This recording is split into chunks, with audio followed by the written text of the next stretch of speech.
Blood soaked the Wyoming snow like spilled wine. Laura May Ward pressed her back against the barn door, clutching a rifle with hands that barely stopped shaking.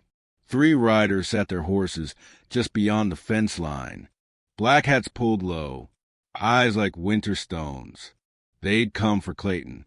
They'd take him over her dead body. The leader spat tobacco juice into the drifts. "Mrs. Ward," he called out, voice flat as hammer strikes. "We ain't here for you." Laura's finger found the trigger. Then ride on.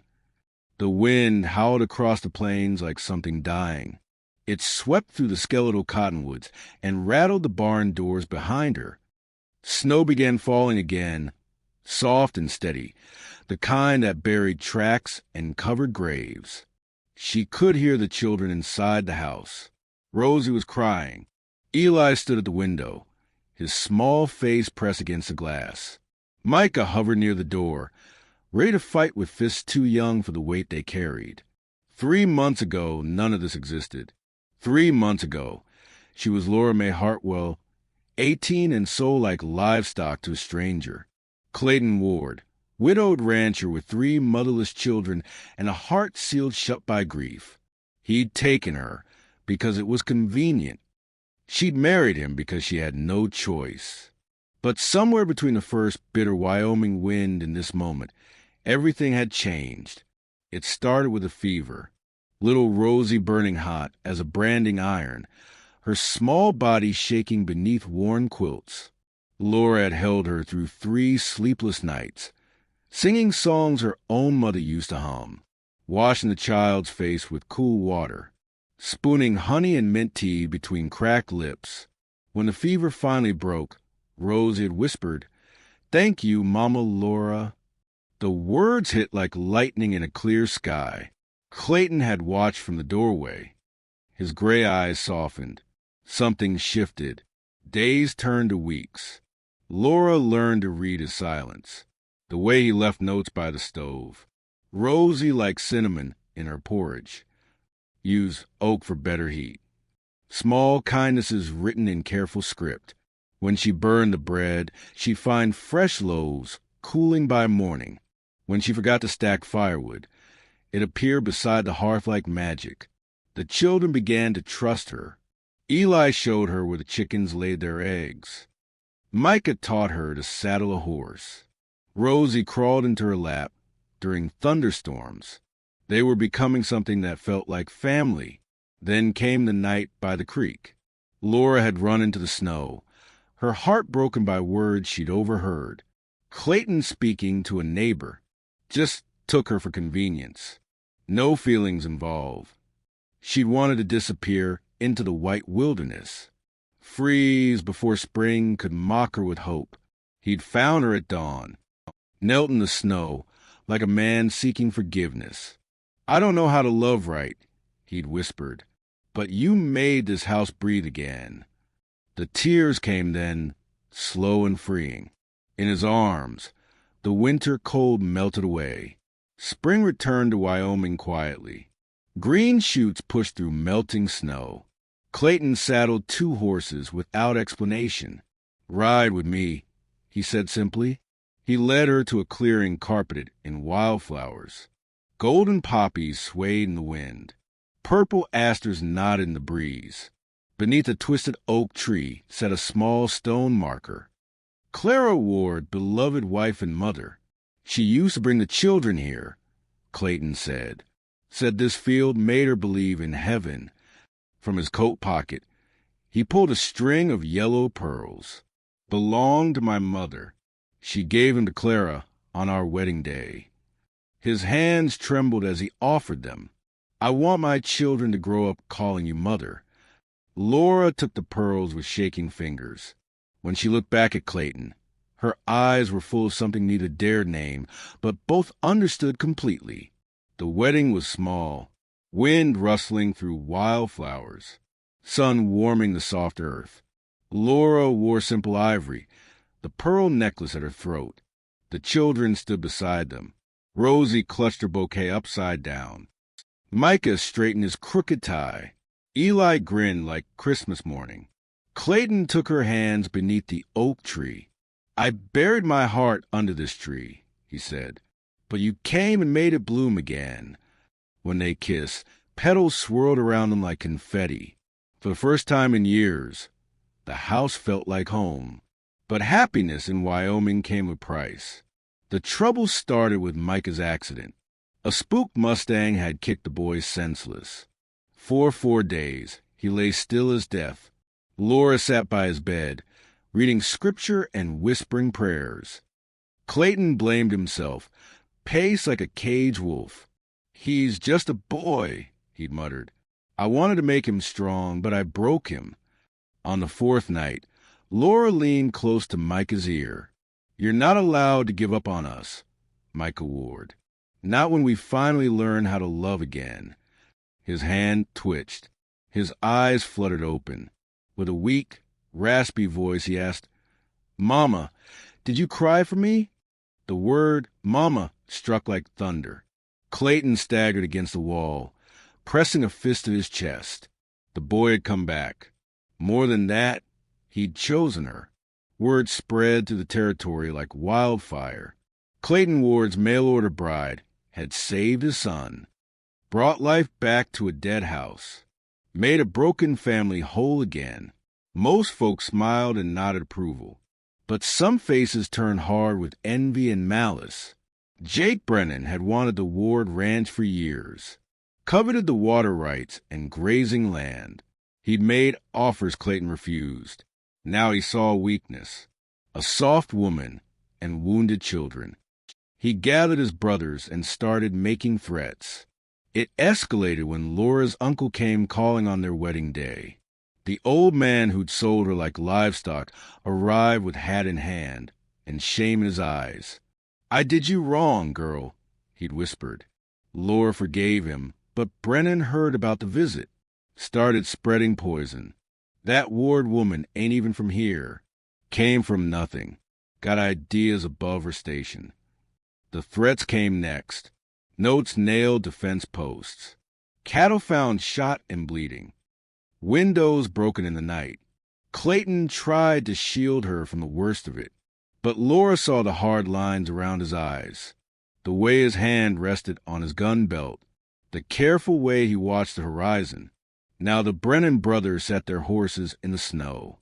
3 hard men with cold eyes and empty hearts. The leader shifted in his saddle. "Your husband killed our cousin in town yesterday. Fair fight, but blood's blood. We come to settle accounts." Laura's grip tightened on the rifle. "Clayton's not here. We'll wait." Inside the house, Rosie's crying grew louder. Eli's face disappeared from the window. Laura heard the soft creak of the back door. Micah was slipping out to the woodshed, getting Clayton's spare Winchester. That boy was 8 years old and ready to die for his family. "Children don't need to see this," Laura said, voice steady as stone. "Ride out. Come back when they're not watching." The leader smiled without warmth. "Children need to learn. World's got teeth. Might as well see 'em early." That's when Laura knew. These weren't men seeking justice. They were wolves in human skin. They'd come to destroy everything good she'd helped build, the family she'd learned to love, the home that had finally accepted her, the husband who'd taught her heart to trust again. She raised a rifle to her shoulder. I said, "Ride on." The wind picked up, swirling snow between them like a veil.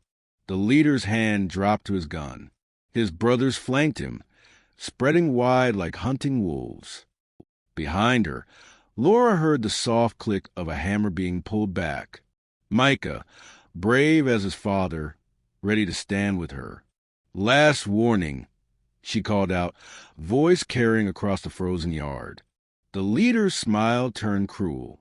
"You got sand, girl, but sand don't stop bullets." His hand moved toward his holster. Laura's finger tightened on the trigger. Time slowed like honey in winter. This was where it would end, where it had to end, in blood and snow and the fierce love of a woman who'd finally found her place in the world. She'd been sold like cattle, married for convenience, treated like a transaction, but she'd become something more, something fierce and protective and unbreakable.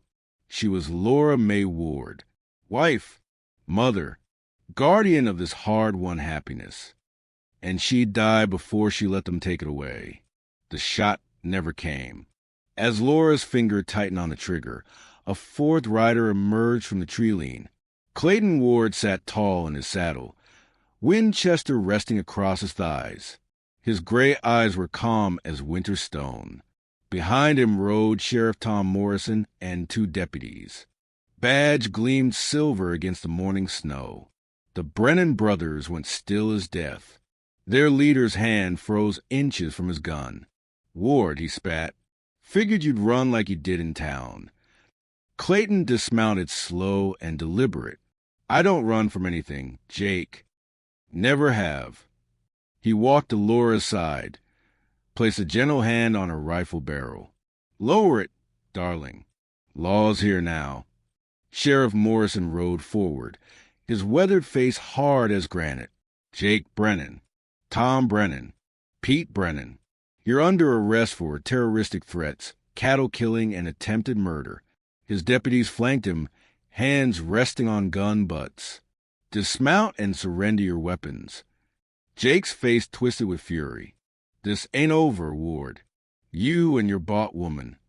Clayton stepped forward, hand dropping to his coat. "Watch your tongue, Jake. That's my wife you're speaking about. Ain't no real marriage." Jake sneered. "Bought her like a prize heifer. Whole territory knows it." The barn door creaked behind them. Micah stepped out, Winchester in his young hands. His jaw was set firm as his father's. "That's my mama you're talking about, mister, and she's worth 10 of you." Laura's heart swelled like spring flood. 8 years old, and defending her honor. Clayton's eyes never left the Brennans, but she saw his shoulders relax just slightly, pride and love warring in his expression. Sheriff Morrison spat tobacco juice into the snow. "Jake, you got about 10 seconds to climb down peaceful-like, or my deputies start shooting." His voice carried the weight of 30 years wearing a badge. "Your choice." The Brennan brothers looked at each other. 3 against 6 weren't odds they fancied. Jake's hand moved away from his gun. "This ain't finished," he muttered. "Yes, it is," Clayton said quietly. "You come on my land again, threaten my family again, and we'll finish it permanent-like." As the sheriff and his men escorted the Brennans away, Laura sagged against the barn wall.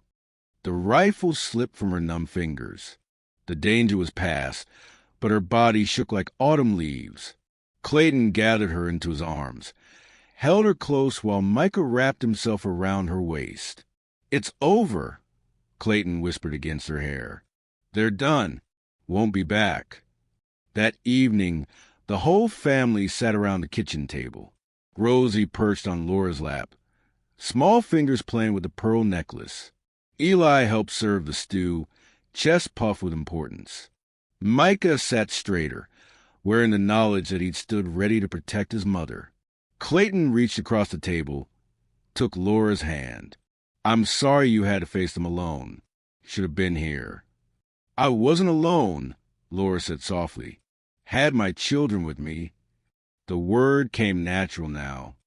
"My children, my family, my home." Over the following weeks, the rhythm of ranch life settled back into comfortable patterns. Laura woke before dawn to start breakfast. Clayton and Micah tended the horses and cattle. Eli gathered eggs and helped with chores. Rosie followed her mama everywhere, chattering like a magpie. But things had changed. The town folk looked at Laura differently now. Word had spread about her standing up to the Brennan brothers, protecting her family with rifle in hand. The women nodded respect when she walked past. The men tipped their hats. She wasn't a bought bride anymore. She was Clayton Ward's wife, the children's mother, a woman who'd proven herself under fire. Spring deepened into summer. The wildflower field where they'd married bloomed into a carpet of colors. Laura often found herself there, sitting beneath the oak tree where Clara's ashes rested. Sometimes Clayton joined her. They'd talk about the children, the ranch, dreams for the future. Other times she came alone, drawing strength from the quiet. One evening in July, as the sun painted the mountains gold, Clayton found her there. She stood among the flowers, hand resting on the gentle swell of her belly. He approached slowly, wonder and joy lighting his face. "How long?" he asked quietly. 2 months, maybe 3. Laura smiled, leaning into his embrace. Been afraid to say it out loud, like it might disappear if I spoke too soon. Clayton's hands covered hers, protective and tender. "After everything we've been through, you think this baby won't be tough as nails?" He kissed her temple. "This child will be born into love. Real love, the kind that fights for what matters." They planted a white flowering tree that afternoon, right beside Clara's oak. "Promise and bloom," Clayton said, patting the rich soil. "Let it grow through drought and storm." Laura added, "And when it flowers, we'll know love still lives here." The baby came in early spring, when the snow was melting and the first green shoots pushed through the earth. Sarah Clara Ward, named for both grandmothers she'd never meet.